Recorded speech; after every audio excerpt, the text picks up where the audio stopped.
খেলতে খেলতে শুনলাম যে বাসায় আমার বাবা মারা গেছেন, ইন্না লিল্লাহি ওয়া ইন্না ইলাইহি রাজিউন।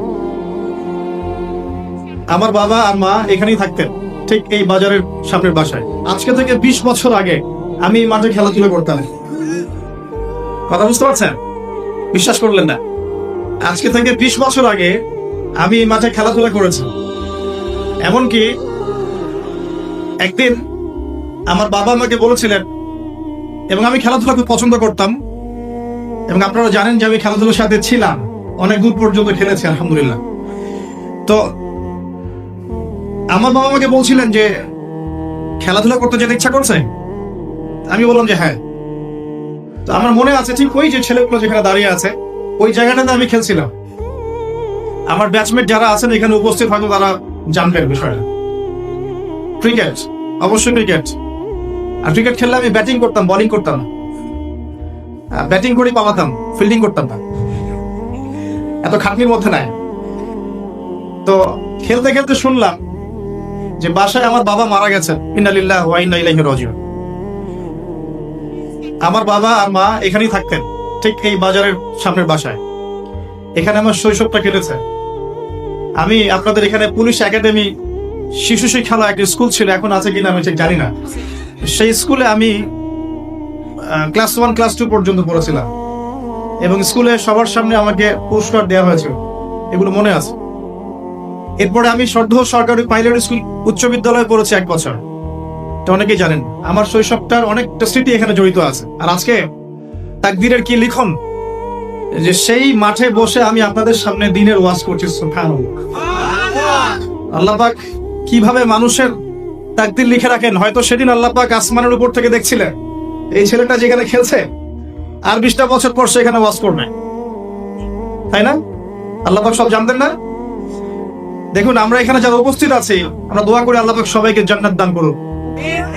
তো আমরা যারা উপস্থিত আছি, জান্নাতে যদি যাই ইনশাআল্লাহ, জান্নাতে যাওয়ার 1 কোটি বছর পরে আমরা কি করব আল্লাহ পাক এখনই সেটা জানেন, জানেন না?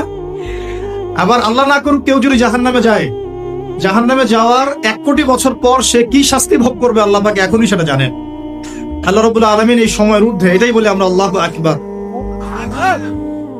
আরো ঘটনা আছে, বলতে গেলে আজকে ওয়াদের সময় শেষ হয়ে যায়। আমার পাশে উস্তাদকে দেখছেন, এই যে ছোট ছেলেটা তেলাওয়াত করে গেল কোরআন, তার চেয়েও ছোট বয়স আমার, তখন 7 থেকে 8 বছর হবে। আমার কোরআনের হাতে খড়ি হয়েছে ওস্তাদ নজরুল হুজুরের কাছে, এটা আপনারা অনেকেই জানেন না। তো আলহামদুলিল্লাহ আমি এখনো খুশি যে আলহামদুলিল্লাহ হুজুর এখন অনেক স্টুডেন্ট পড়ান, মাশাআল্লাহ, এবং অনেকে তার স্টুডেন্ট আছেন এখানে। আমার কোরআনের হাতে খড়ি হয়েছে এখানে। এবং এরপরে আমার বাবা ইন্তেকাল করার পর আমরা চলে যাই এখান থেকে, সেখানে গিয়ে আমরা রংপুরে থাকা শুরু করি। এখন আমি ঢাকার বাসিন্দা। তাকদীর ঘুরছে কিভাবে। এরপরে আরো অনেক পড়াশোনা করতে হয়েছে, মাদ্রাসার সাবজেক্টগুলো পড়তে হয়েছে, ইউনিভার্সিটিজ কভার করতে হয়েছে। বিগত প্রায় 10 বছর থেকে আমি মোটামুটি ভাবে 14 থেকে 15 জন ওস্তাদ এর কাছে পড়েছি, 14 থেকে 15 জন। এই যে পড়ার পর আমি মনে করছি যে আমি ইসলামের কিছুই জানি না। আমার কাছে এখন মনে হয় ইসলামের জ্ঞান এত গভীর, যার মধ্যে কেবল ডুব দিয়েছি আমি, কোনো মণিমুক্তাও তুলতে পারি নাই। আমি কিভাবে আপনাদেরকে মণিমুক্তা দিব? আর এই পথে চলার সময় দেখেছি যে বাস্তবতা আর কোরআন সুন্নাহ এক জিনিস নয়। বাস্তব চলছে একভাবে, কোরআন সুন্নাহ বলছে আরেকভাবে।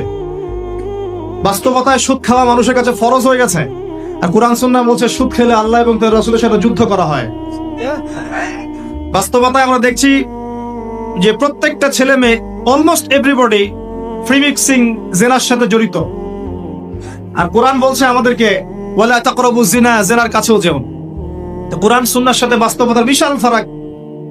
কোরআন সুন্নাহ বলছে আল্লাহ পাকের জমিনে লা ইলাহা ইল্লাল্লাহর পতাকা উড়বে, কিন্তু আমরা দেখছি আল্লাহর এই বিশাল জমিন, পুরো পৃথিবীতে এখন কাফেরদের পতাকা উঠছে। কোরআন সুন্নাহ আল্লাহ পাক বলছেন যে পরিবারগুলো হতে হবে আদর্শ পরিবার, জান্নাতের টুকরার মতো। আর আমরা বাস্তবতা দেখছি, দেখুন অলমোস্ট এভরি পরিবারের মধ্যে ফাসাদ আর ফিতনা, ফাসাদ আর ফিতনা। মনে হচ্ছে এক একটা জাহান্নামের টুকরা হয়ে যাচ্ছে। আমরা কোরআন শুনে পাচ্ছি মেয়েদেরকে খাস পর্দায় থাকতে হবে, আর আমরা বাস্তবতা দেখছি মেয়েরা বেপর্দায় বাইরে বের হচ্ছে। কোরআন সুন্নাহ বলছে যে সবাইকে দ্বীনের জ্ঞান অর্জন করতে হবে, ফরজ। তো বাস্তবতা দেখছি আমরা মানুষ কোরআনটাও বিশুদ্ধ করে তেলাওয়াত করতে পারছে না, বেশিরভাগ মানুষ। কুরআন হাদিস বলছে সালাত যে ব্যক্তি ছেড়ে দেয়, মান তারাকা সালাতা মুতাআম্মিদান ফাকাদ কাফার, কেউ সালাত যদি ছেড়ে দেয় ইচ্ছা করে সে ব্যক্তি কুফরি করে। বাস্তবতা দেখছি 90% মুসলিমের দেশে বেশিরভাগ মুসলিম নামাজ পড়ে না। কুরআন সুন্নাহ বলছে যে আপনাকে যাকাত দিতে হবে, নিসাব পরিমাণ সম্পদ হলে যাকাত দিতে হবে, কিন্তু আমরা বাস্তবতা দেখছি আমরা দান সদকা করতে রাজি, যাকাত দিতে রাজি নই। অনেক ফারাক। আমি চিন্তা শিখলাম যে দুনিয়া আর কোরআন সুন্নাহ একভাবে চলছে না। কোরআন এবং সুন্নাহ আমাদেরকে বলছে কোরআন সুন্নাহকে হাতে নিয়ে আমরা প্রায় 1250 বছর এই বিশ্বটাকে শাসন করেছিলাম, আর আজকে বিগত 200 থেকে 300 বছর আমরা দেখছি আমরা শাসিত। মানুষ আমাদেরকে উঠতে বললে উঠি, বসতে বললে বসি। আল্লাহ পাক সুদকে হারাম করেছেন, সারা বিশ্বে এখন সুদ ভিত্তিক ব্যাংকিং সিস্টেম চলছে, সবখানে সুদী এনজিও চলছে। আল্লাহ পাক কোরআন সুন্নাহয় বলছেন মুহাম্মাদুর রাসূলুল্লাহ, মুহাম্মদ সাল্লাল্লাহু আলাইহি ওয়াসাল্লাম সর্বশেষ রাসূল। আমরা দেখছি সমাজে এমন মানুষও বের হয়েছে বলছে মুহাম্মদ সাল্লাল্লাহু আলাইহি ওয়াসাল্লাম শেষ নবী নন, আরো নবী আসতে পারে। আছেন এমন মানুষ? আছে। কত পার্থক্য কোরআন এবং সুন্নাহর সাথে বাস্তবতার! এটা এই কোরআন সুন্নাহর জ্ঞানে ডুব না দিলে আপনি বুঝতে পারবেন কত ফিতনা। আল্লাহ পাক বলেন ওয়া'তাসিমু বিহাবলিল্লাহি জামিআ, তোমরা একত্রিত থাকো, আল্লাহর রজ্জুটাকে শক্ত করে ধরো, ঐক্যবদ্ধ থাকো। বাস্তবে দেখছি ঐক্যের বালাই নাই আমাদের উপর, ঐক্যের কোনো বালাই নাই। আমরা নিজেদের মধ্যেই, নিজেদের ঘরানার মধ্যেই শত শত দলে বিভক্ত হয়ে গেছি, আমাদের শক্তি হারিয়ে গেছে।